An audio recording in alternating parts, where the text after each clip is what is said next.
జనబేరి news కి స్వాగతం. ముందుగా ముఖ్యాంశాలు.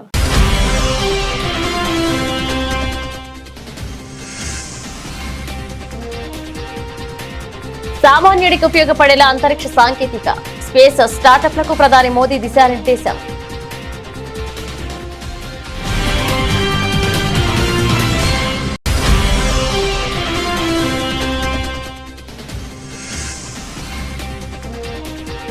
పశ్చిమ బెంగాల్లో నవ వికాస శకం ప్రారంభమవుతుంది. రక్షణ మంత్రి రాజ్నాథ్ సింగ్ ఆశాభావం.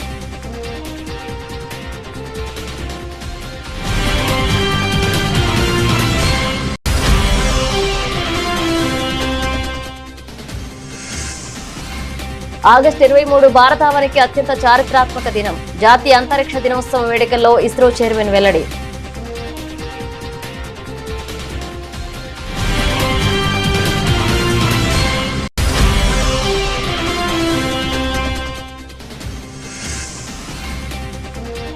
రాహుల్ గాంధీ వ్యాఖ్యలపై మండిపడ్డ మహారాష్ట్ర ముఖ్యమంత్రి.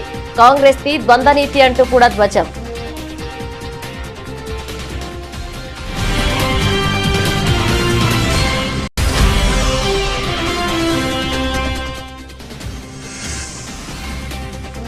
రాహుల్ గాంధీకి స్మృతి ఇరానీ కౌంటర్. మహిళా రిజర్వేషన్ బిల్లుకు మద్దతు ఇవ్వాలని డిమాండ్.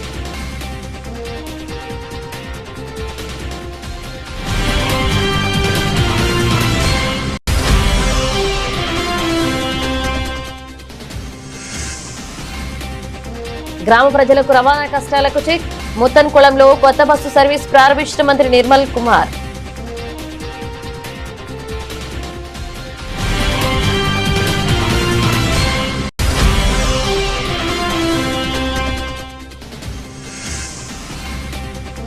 ఆటో కార్మికుల సమ్మె నిర్ణయాన్ని ఉపసంహరించుకోవాలి. రవాణా శాఖ మంత్రి పొన్నం ప్రభాకర్ విజ్ఞప్తి.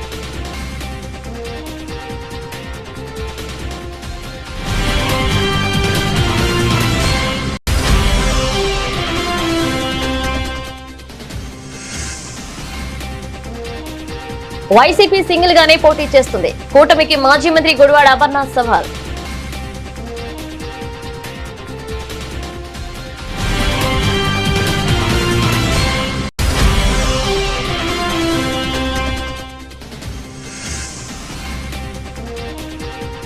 కాంగ్రెస్ ప్రభుత్వంపై జగదీష్ రెడ్డి సంచలన ఆరోపణలు. ప్రాజెక్టులో నీళ్లున్నా రైతులకు ఇవ్వడం లేదని మండిపాటు.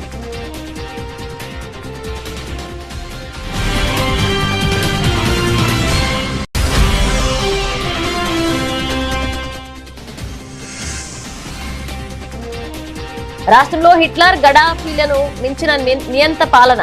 కూటమి ప్రభుత్వంపై ఎమ్మెల్సీ వరదు కళ్యాణి తీవ్ర ఆగ్రహం.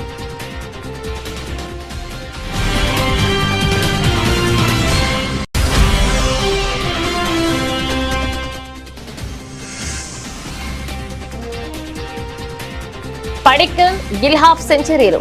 నిలకడగా ఆడుతున్న టీమిండియా.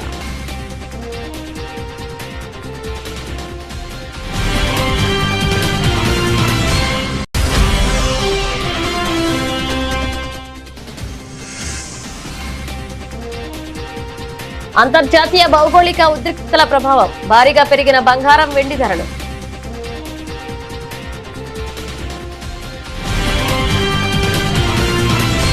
దేశ రాజధాని ఢిల్లీలో పలు అంతరిక్ష స్టార్టప్ కంపెనీల సీఈఓలతో ప్రధాని నరేంద్ర మోదీ ప్రత్యేకంగా సమావేశమయ్యారు. ఈ సందర్భంగా భారతదేశ అంతరిక్ష రంగంలో స్టార్టప్లు పోషిస్తున్న పాత్రను ఆయన అభినందించారు. అనంతరం స్పేస్ స్టార్టప్ ప్రతినిధులకు ప్రధాని మోదీ పలు కీలక సూచనలు చేశారు.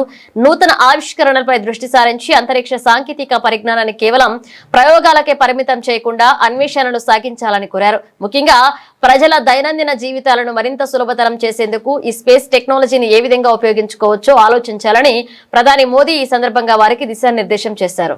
एक नए क्षेत्र में साहस दिखाया है. सबसे बड़ी बात है कि आपने सरकार की बात पे भरोसा किया. मेरा एक मत रहा कि जो भी हम निर्णय करें हम उसमें कंसिस्टेंट रहे, हम बार बार उसमें बदलाव न करें, ताकि कोई भी रिस्क लेना चाहता है तो उसको भरोसा रहे कि भाई ठीक है मेरी गलती के कारण कुछ गड़बड़ होगा तो ठीक है, लेकिन कोई मेरा हाथ नहीं छोड़ देगा. और ये विश्वास पैदा करने का हमारा प्रयास है. We're India's first space tech unicorn. With जुलाई 18 को हम भारत का पहला प्राइवेट रॉकेट सक्सेसफुली सैटेलाइट्स को इजेक्ट करके लॉन्च किया था and this is just the beginning generally we say that just warm up for Skyroot अभी शुरुआत है एंड नेक्स्ट ईयर मिड तक हम एक लॉन्च पर मंथ हम कर रहे हैं and also like thanks to you sir for opening up the sector 3 factory बन चुका है एक रॉकेट पर मंथ का कैपेसिटी है already and this is just the beginning अभी फ्यूचर ड्रीम है कि एक लॉन्च पर वीक करना है और सेवरल लॉन्चेस पर डे एक ऐसा इंजन बनाया जो दुनिया का सबसे आधुनिक इंजनों में से आता है सर। इसको अभी हमने तैयार किया है, इसकी टेस्टिंग जारी है। उनका कॉन्फिडेंस है इन्वेस्टर्स का। स्काई रूट का जो लॉन्च हुआ है फर्स्ट, उसके बाद से बढ़ गया है। अच्छा वो रूट आपको काम आ रहा है? वो बहुत काम आ रहा है सर। दुनिया अब भारत के स्टार्टअप को खोजती होगी भाई कौन है इसमें, क्योंकि एक जब ब्रेक थ्रू होता है तो तुरंत लोगों का ध्यान जाता है। I think space industry open होने के बाद हमने एक बहुत अच्छी सी ट्रेंड देखी है। हमारे जितने सिटीजन यूएस और यूरोप में हैं, वे वापस आके हमारे साथ काम करना चाह रहे हैं। बहुत लोगों को हमें जोड़ना है और जैसा मेहता ने कहा कि भी अब विदेश से लोग गए हुए वापस आ रहे हैं, मैं समझता हूं कि हमें ऐसा एक औरा खड़ा कर देना चाहिए कि इस फील्ड में दुनिया भर के लोगों को एक जिंदगी बनानी है तो हिंदुस्तान जाओ, भारत की कोई स्टार्टअप से जुड़ जाओ, भारत की कोई स्पेस एजेंसी से जुड़ जाओ। मैं पक्का मानता हूं जी, पूरा टैलेंट पूल जो है एक मैग्नेट की तरह आपके कारण हम खींच सकते हैं। పశ్చిమ బెంగాల్ రాష్ట్రంలో అభివృద్ధికి సంబంధించిన నూతన సెకండ్ త్వరలోనే ఆరంభం కానుందని కేంద్ర రక్షణ మంత్రి రాజ్నాథ్ సింగ్ ధీమా వ్యక్తం చేశారు. కోల్కతాలోని గౌడెన్ రీచ్ ఫిష్ బిల్డర్స్ అండ్ ఇంజనీర్స్ ప్రాంగణంలో సుమారు 3,500 కోట్ల విలువైన 5 కీలక ప్రాజెక్టులకు ఆయన శంకుస్థాపన చేశారు. ఈ సందర్భంగా మాట్లాడిన రక్షణ మంత్రి గతంలో కర్మాగారాలు మూతపడడం, లాకౌట్ల వార్తలతో వార్తల్లో నిలిచిన పశ్చిమ బెంగాల్ ఇప్పుడు సరికొత్త ప్రాజెక్టుల ప్రారంభంతో వేగంగా ముందుకు సాగుతుందన్నారు. కేంద్ర ప్రభుత్వ ఆధ్వర్యంలో చేపడుతున్న ఈ ప్రాజెక్టులు రాష్ట్రంలో ఉపాధి అవకాశాలను మెరుగుపరచడమే కాకుండా పారిశ్రామికంగా బెంగాల్ను మళ్లీ అగ్రస్థానంలో నిలుపుతాయని రాజ్నాథ్ సింగ్ ఆశాభావాన్ని వ్యక్తం చేశారు. आज बंगाल की धरती पर डिफेंस के 5 महत्वपूर्ण प्रोजेक्ट्स का भूमि पूजन और शिलान्यास हुआ है। इस अवसर पर सबसे पहले मैं आप सभी को अपनी तरफ से हार्दिक बधाई देता हूं। साथियों, आप जानते हैं कि बंगाल की हवा में एक नई खुशबू है। यह महक केवल बदलाव की नहीं है, बल्कि शुभेंदु अधिकारी के आने के बाद, इनके लीडरशिप में यहां गवर्नमेंट बनने के बाद मैं कह सकता हूं यह केवल बदलाव की महक नहीं है, बल्कि यह महक है, विकास की महक है। यह यदि बदलाव है तो इन्वेस्टमेंट का बदलाव है, और यदि यह बदलाव है तो नई अपॉर्चुनिटीज का बदलाव है। ये सारे प्रोजेक्ट्स, जिन 5 प्रोजेक्ट्स का हम लोगों ने आज शिलान्यास किया है, ये इस बात के प्रमाण है कि जब इंटेंशन क्लियर हो, नियत साफ हो, नीति सही हो और इन्वेस्टमेंट के प्रति कॉन्फिडेंस हो, भरोसा हो, तो विकास की गति को दुनिया की कोई ताकत रोक नहीं सकती है। और साथियों, आज का दिन इसलिए भी यह विशेष है क्योंकि जहां कभी उद्योगों के लगातार वेस्ट बंगाल में बंद होने की खबरें आती थी, वहां आज नए उद्योगों के विस्तार की खबरें बराबर आ रही हैं। यही बदलाव बंगाल और बदलते हुए भारत की तस्वीर है। और वेस्ट बंगाल के very dynamic chief minister, doer chief minister Suvendu Adhikari ji के आने के बाद बंगाल में सब शुभ शुभ ही हो रहा है। और इसके लिए भी शुभेंदु अधिकारी जी, मैं आपको अपनी तरफ से हार्दिक बधाई देता हूं। हेल्थ हो, एजुकेशन हो, एग्रीकल्चर हो, इंडस्ट्री हो, साथ ही यहाँ की लॉ एंड ऑर्डर सिचुएशन हो, महिलाएं, बच्चे, युवा और बुजुर्ग, यानी सभी वर्गों के लोग अब एक नए कॉन्फिडेंस के साथ वेस्ट बंगाल में अपने कदम आगे बढ़ा रहे हैं। और इस कॉन्फिडेंस की बुनियाद नेशनल सिक्योरिटी में निहित होती है। और इस नेशनल सिक्योरिटी को इंश्योर करने में मैं कह सकता हूं कि श्रीमान शुभेंदु सरकार ने अपनी बड़ी भूमिका निभाई है। महज 45 डेज के भीतर, 45 डेज कितने हो गए? 106 डेज में के भीतर अपने कहे के अनुसार शुभेंदु जी की सरकार ने बॉर्डर सिक्योरिटी के लिए वो काम గుజరాత్ లోని అహ్మదాబాద్ లో నిర్వహించిన 3వ జాతీయ అంతరిక్ష దినోత్సవ వేడుకల్లో ISRO chairman doctor V Narayana ముఖ్య అతిథిగా పాల్గొన్నారు. ఈ సందర్భంగా మాట్లాడిన ఆయన ఆస్ట్రోసాట్ తో పాటుగా ఇస్రో చేపట్టిన 10 కీలక సైన్స్ మిషన్లు భారత అంతరిక్ష పరిశోధన సంస్థ యొక్క సామర్థ్యాన్ని ప్రపంచానికి చాటి చెప్పాయని స్పష్టం చేశారు. ఆగస్టు 23వ తేదీ భారత మాతకు దేశ అంతరిక్ష రంగానికి అత్యంత చారిత్రాత్మకమైన రోజు అని ఈ సందర్భంగా ఆయన గుర్తు చేసుకున్నారు. అంతరిక్ష సాంకేతిక కేవలం ప్రయోగాలకే పరిమితం కాకుండా విపత్తుల నివారణ, నావిగేషన్, టెలికమ్యూనికేషన్స్ వంటి దాదాపు 50కి పైగా కీలక రంగాల్లో సామాన్య ప్రజలకు నిరంతరం సేవలు అందిస్తుందని ISRO chairman doctor V Narayana వెల్లడించారు. National Space Day 2026. You all know 23rd August 2023 was a historical day for Mother India, and we soft landed Chandrayaan 3 successfully near the south pole of moon, and we became the only country and first country successfully soft landed near south pole of moon. Honorable Prime Minister of India announced that day to be celebrated as the National Space Day, and today is the third National Space Day we are celebrating, and the theme is a very important theme: innovation, collaboration and aspiring for becoming global leadership in the space area. As you all know, India is innovating in multiple areas, and in the space sector really lot of good things have happened. Today, a country which started space program 64 years back, 50 plus areas we are serving the common man of the country in the area of earth observation, remote sensing, telecommunication, television broadcasting, teleeducation, disaster warning and mitigation, ensuring safety and security of every citizen of the country, navigation and monitoring train movement in the real time, potential fishery zone application, like that so many applications we are doing. And in the area of scientific discoveries, we are second to none. There are 10 scientific missions we have accomplished, and the important missions like Chandrayaan 1 finding water molecule on the moon, Chandrayaan 2 placing the best camera in the moon's orbit, and Chandrayaan 3 soft landing near south pole of moon, Mars orbiter mission accomplishing in the first attempt itself. And then of course very important missions like Astrosat. Lot of good things are done under the visionary leadership of Honorable Prime Minister of India Narendra Modi ji. Lot of programs are in the pipeline. Maharashtra ముఖ్యమంత్రి దేవేంద్ర ఫడ్నవీస్ నాగ్పూర్ లో Gen Z మరియు Jan alpha యువతతో నిర్వహించిన ముఖాముఖి కార్యక్రమంలో కీలక వ్యాఖ్యలు చేశారు.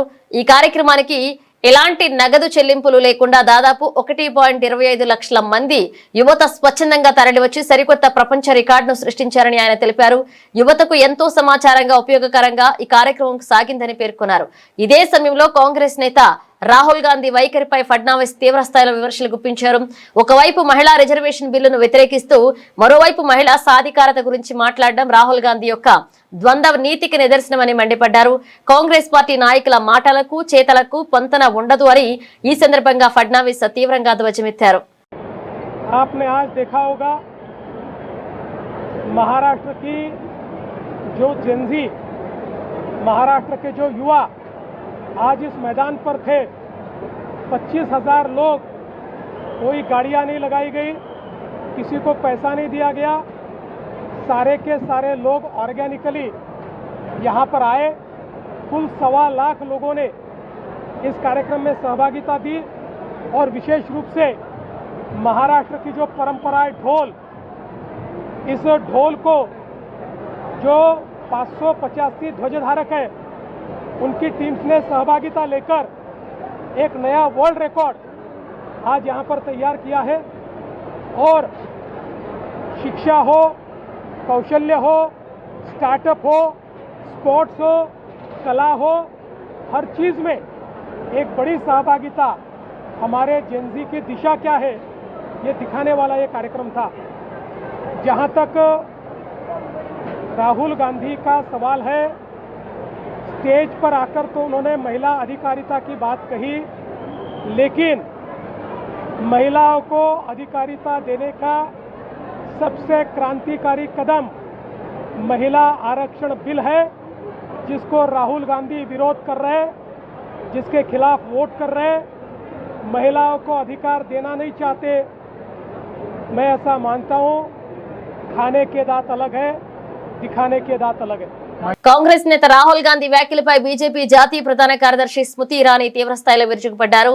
మనుస్మృతిలో మహిళల అంశంపై రాహుల్ గాంధీ చేసిన వ్యాఖ్యలను తిరస్కరిస్తూ ఆమె ఘాటుగా స్పందించారు.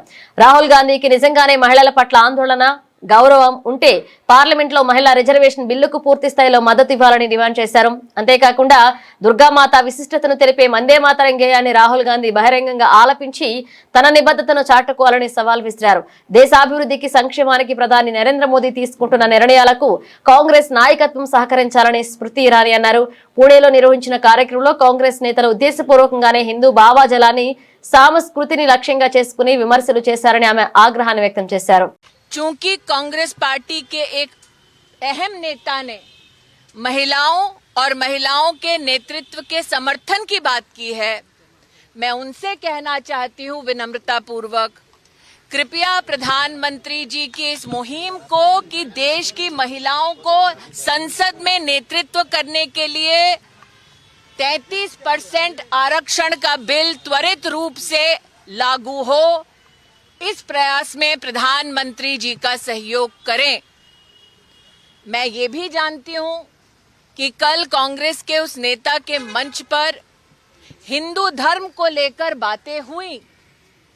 हमारी धार्मिक सोच में ही न सिर्फ हम ये कहते हैं कि यत्र नार्यस्तु पूज्यन्ते रमन्ते तत्र देवता, लेकिन साथ ही हमारे धर्म में हम माँ भगवती, माँ लक्ष्मी, माँ सरस्वती की आराधना करते हैं। इसीलिए चूंकि उन्होंने धर्म का आह्वान किया है, मैं उस अहम नेता को एक और निवेदन करती हूं। वंदे मातरम में भी जिन पंक्तियों को कांग्रेस मुख्यालय में रोका गया, उन पंक्तियों में माँ दुर्गा का उल्लेख है।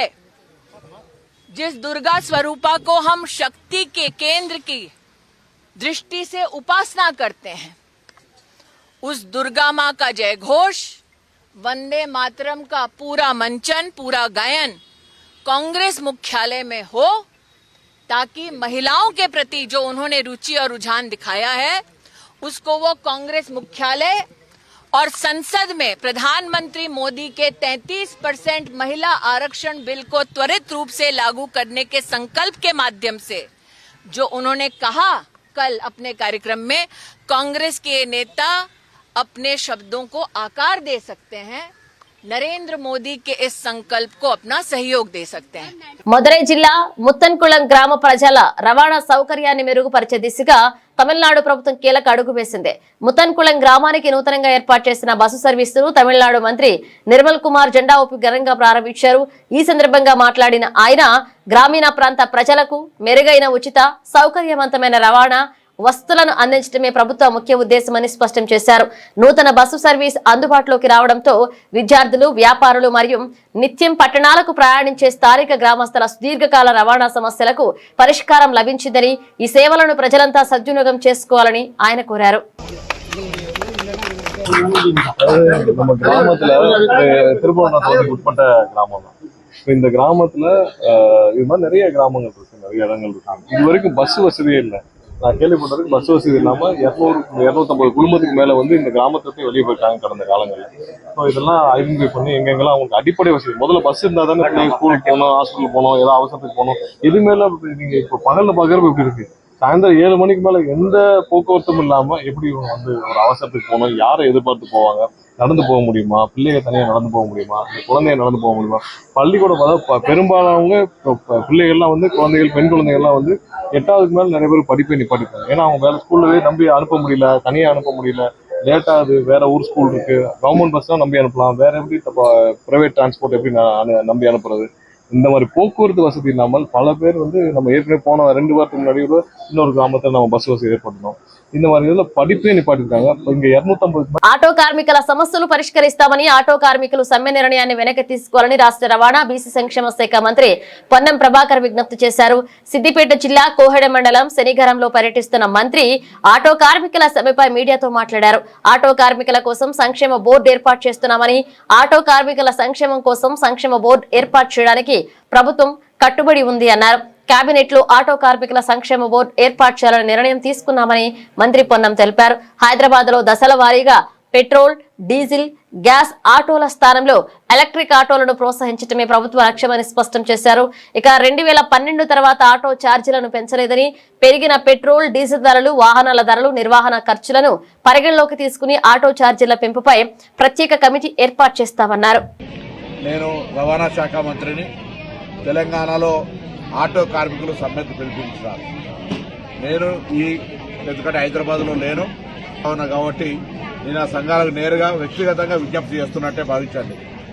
నేను రవాణా శాఖ మంత్రిగా ఆర్టీసీ కార్మికులకు కూడా ఇష్యూ వస్తే నేను వాళ్ళకి చెప్పినా పరిష్కారం చేస్తా అని చెప్పినాం, పరిష్కారం చేసినాం. ఇవాళ ఆర్టీసీకి సంబంధించి గుర్తింపు ఎన్నికలు విలీన ప్రక్రియ అంతా కూడా వాళ్ళ మిగతా అంశాలన్నీ పరిష్కారం అవుతాయి.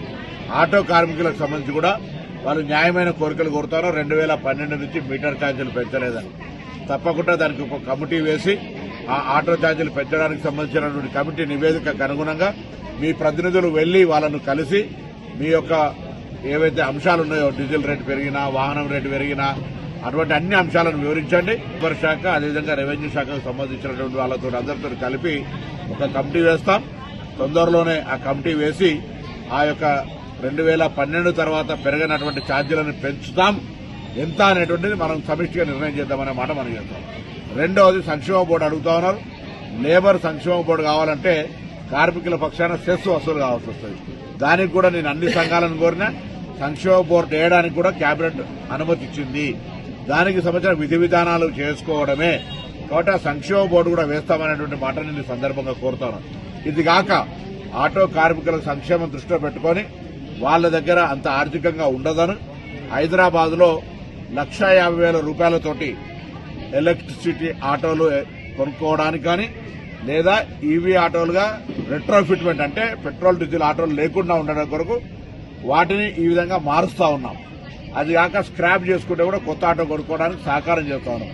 ఆ విధంగా హైదరాబాద్ లో ఎక్కడ కూడా డీజిల్, పెట్రోల్, గ్యాస్ ఆటోలు ఉండొద్దని, ఈవీకి కన్వర్ట్ చేసుకోవడానికి వాళ్ళ దగ్గర ఆర్థిక స్తోమత ఉండదని 1,50,000 రూపాయలు ఇస్తున్నాం. కాబట్టి దయచేసి ఎక్కడైనా సరే ఆటో కార్మికుల సంక్షేమానికి ప్రభుత్వం కట్టుబడింది. మేము ఎన్నికల్లో చెప్పిన వాగ్దానం ప్రకారంగా మీరు 12,000 రూపాయలకు సంబంధించి గ్రామీణ ప్రాంతాల వాళ్ళకు కూడా ఏ విధంగా చేయగలుగుతాం. ఆర్థిక ఇబ్బంది ఉన్నది.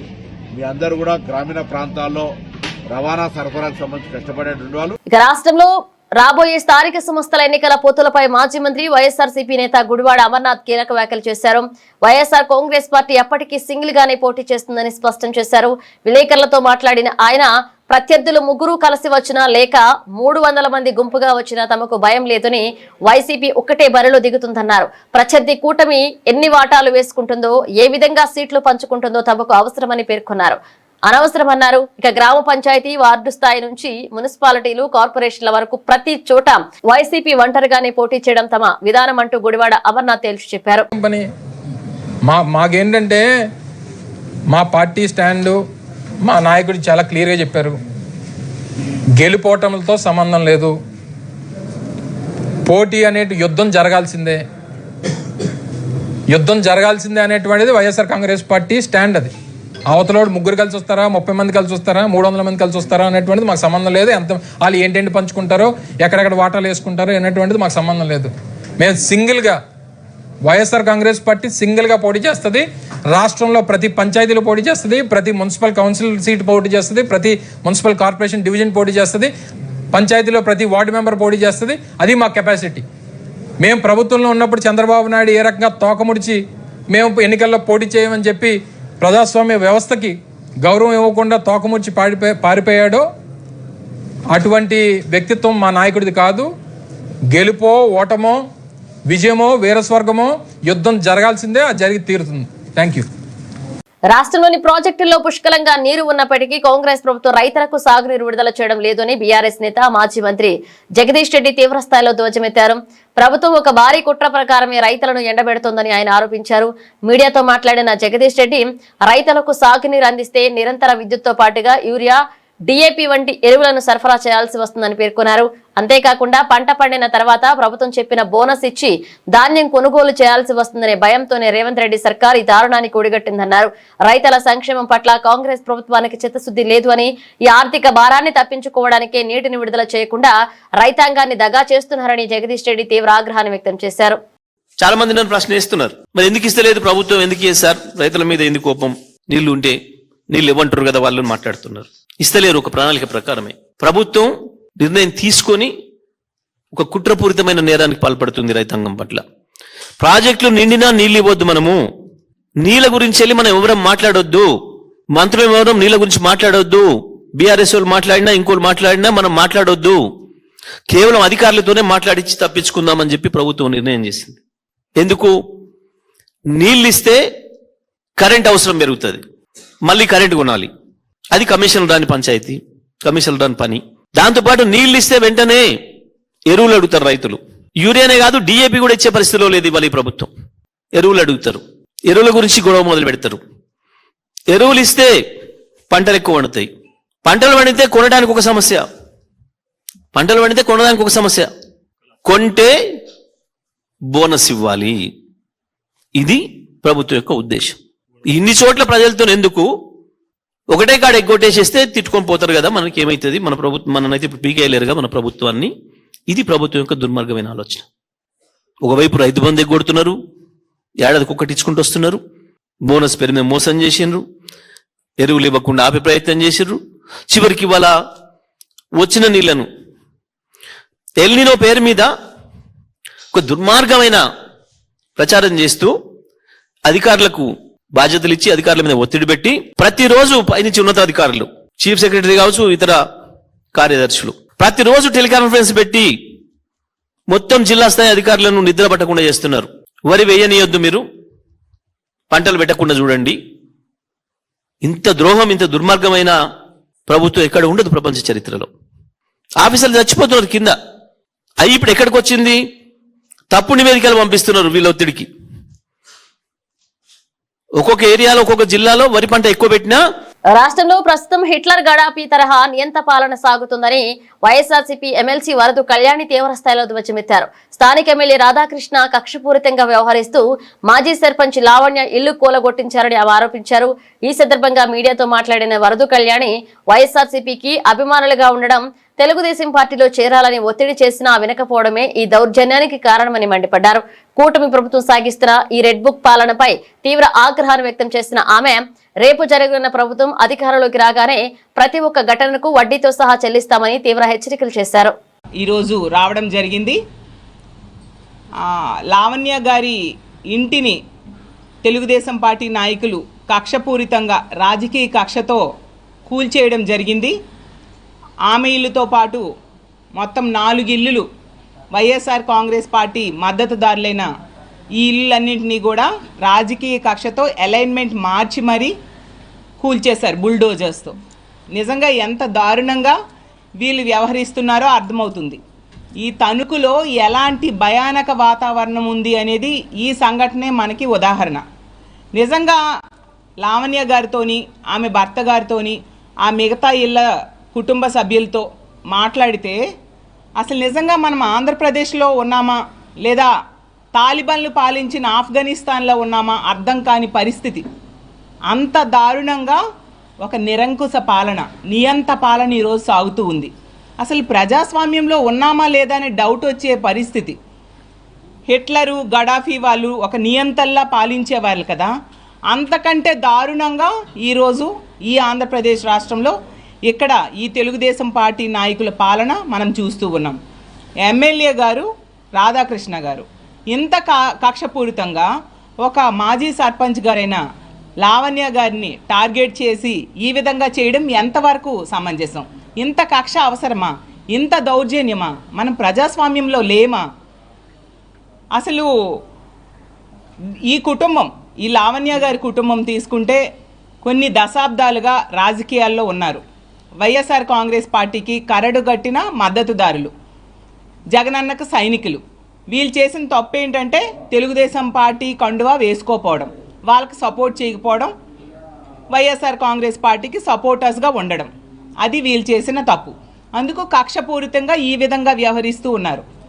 అసలు ఇది కూటమి ప్రభుత్వమా, కూల్చివేతల ప్రభుత్వమా అర్థం కాదు. శ్రీలంకతో కొలంబో వేదికగా ప్రారంభమైన రెండవ టెస్ట్ మ్యాచ్ లో భారత క్రికెట్ జట్టు నిలకడైన బ్యాటింగ్ ప్రదర్శనతో ముందుకు సాగుతుంది. టాస్ గెలిచి బ్యాటింగ్ ఎంచుకున్న టీమిండియాకు ఓపెనర్లు నిరాశపరిచిన అనంతరం వచ్చిన దేవదత్త పడిక్కల్, కెప్టెన్ శుభమన్ గిల్ అర్ధశతకాలతో ఇన్నింగ్స్ ను చక్కదిద్దారు. అంతకు ముందు ఓపెనర్ ఎస్ఎస్పీ జైస్వాల్ 45 పరుగులు చేసి అసితా ఫెర్నాండో బౌలింగ్ లో అవుట్ కాగా కేఎల్ రాహుల్ 18 పరుగులకే వెనుదిరిగాడు. ఇక ఈ మ్యాచ్ ద్వారా సారాంశ్ జైన్ టీమిండియా తరపున అరంగేట్రం చేశాడు. 2 మ్యాచ్ల ఈ సిరీస్ ను 2-0తో క్లీన్ స్వీప్ చేయగలిగితే వరల్డ్ టెస్ట్ ఛాంపియన్షిప్ పాయింట్ల పట్టికలో భారత్ 57.58%లో 4వ స్థానానికి ఎగబాకే అవకాశాలు పుష్కలంగా ఉన్నాయి. పసిడి ప్రియులకు ఇటు పెట్టుబడిదారులకు తీవ్ర దిగ్భ్రాంతి కలిగిస్తూ ఆభరణాల ధరలు మునుపెన్నడూ లేని రీతిలో ఆకాశాన్ని అంటున్నాయి. అంతర్జాతీయంగా చోటు చేసుకుంటున్న భౌగోళిక రాజకీయ పరిణామాలు, ప్రపంచ ఆర్థిక వ్యవస్థలో నెలకొన్న అనిశ్చితి కారణంగా పసిడి, వెండికి డిమాండ్ విపరీతంగా పెరిగిపోతుంది. ప్రధానంగా సురక్షితమైన పెట్టుబడిగా భావించే బంగారం వైపే ప్రపంచ దేశాలు, కేంద్ర బ్యాంకులు, బడా ఇన్వెస్టర్లు మొగ్గు చూపుతుండటంతో దేశీయంగానూ ధరలు రికార్డు స్థాయికి చేరుకున్నాయి. ప్రముఖ మార్కెట్ సమాచార వేదిక గుడ్ రిటర్న్స్ అందించిన తాజా వివరాల ప్రకారం తెలుగు రాష్ట్రాల ప్రధాన నగరాలైన హైదరాబాద్, విజయవాడలో ఈ రోజు ఉదయం సమయానికి 24 క్యారెట్ల 10 గ్రాముల మేలిమి బంగారం ధర 1,63,090 వద్ద నమోదు కావడం గమనార్హం. ఇక వినియోగదారులు ఎక్కువగా కొనుగోలు చేసే 22 క్యారెట్ల 10 గ్రాముల ఆర్నమెంటల్ బంగారం ధర ఏకంగా 1,49,500కు చేరింది. బంగారం బాటలోనే వెండి కూడా రికార్డుల వేటను కొనసాగిస్తుంది. ప్రస్తుతం హైదరాబాద్, విజయవాడ మార్కెట్లలో కిలో వెండి ధర 2,70,000 మార్కును తాకింది. బులెటిన్ ముగించే ముందు హెడ్లైన్స్ మరోసారి.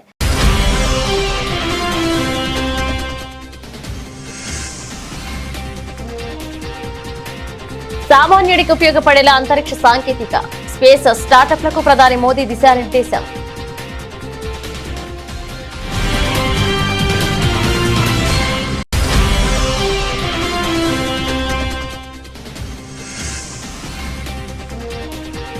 పశ్చిమ బెంగాల్లో నవ వికాస శకం ప్రారంభమవుతుంది. రక్షణ మంత్రి రాజ్నాథ్ సింగ్ ఆశావహం.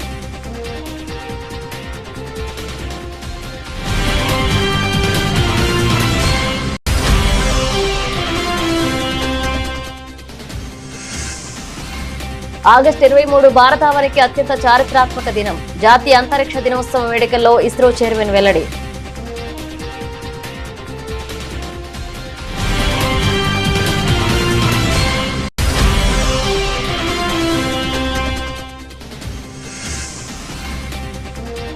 రాహుల్ గాంధీ వ్యాఖ్యలపై మండిపడ్డ మహారాష్ట్ర ముఖ్యమంత్రి.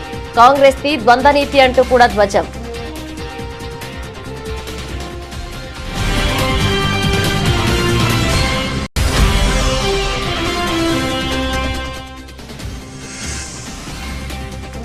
రాహుల్ గాంధీకి స్మృతి ఇరానీ కౌంటర్. మహిళా రిజర్వేషన్ బిల్లుకు మద్దతు ఇవ్వాలని డిమాండ్.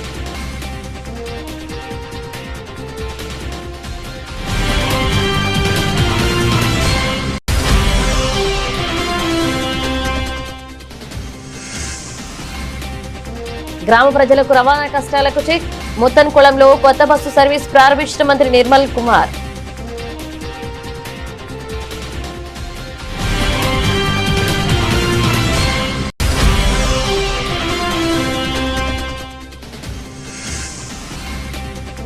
ఆటో కార్మికుల సమ్మె నిర్ణయాన్ని ఉపసంహరించుకోవాలి. రవాణా శాఖ మంత్రి పొన్నం ప్రభాకర్ విజ్ఞప్తి.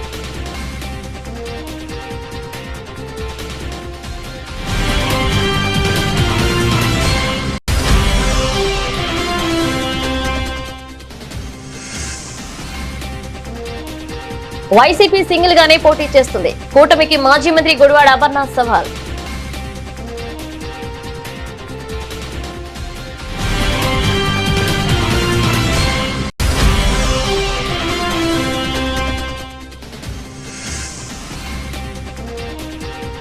కాంగ్రెస్ ప్రభుత్వంపై జగదీష్ రెడ్డి సంచలన ఆరోపణలు. ప్రాజెక్టులో నీళ్లున్నా రైతులకు ఇవ్వడం లేదని మండిపాటు.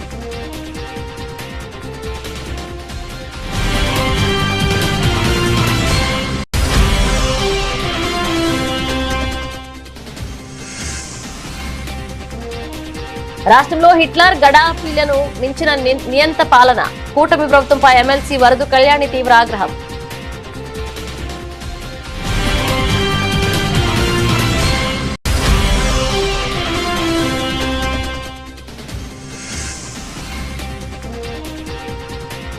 పడిక్కల్, గిల్ హాఫ్ సెంచరీలు, నిలకడగా ఆడుతున్న టీమిండియా.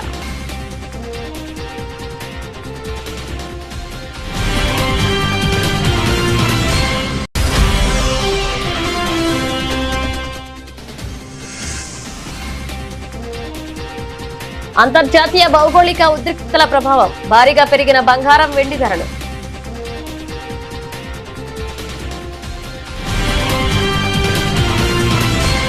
ఇవి బులెటిన్ అప్డేట్స్. మరిన్ని అప్డేట్స్ తో మళ్ళీ కలుద్దాం.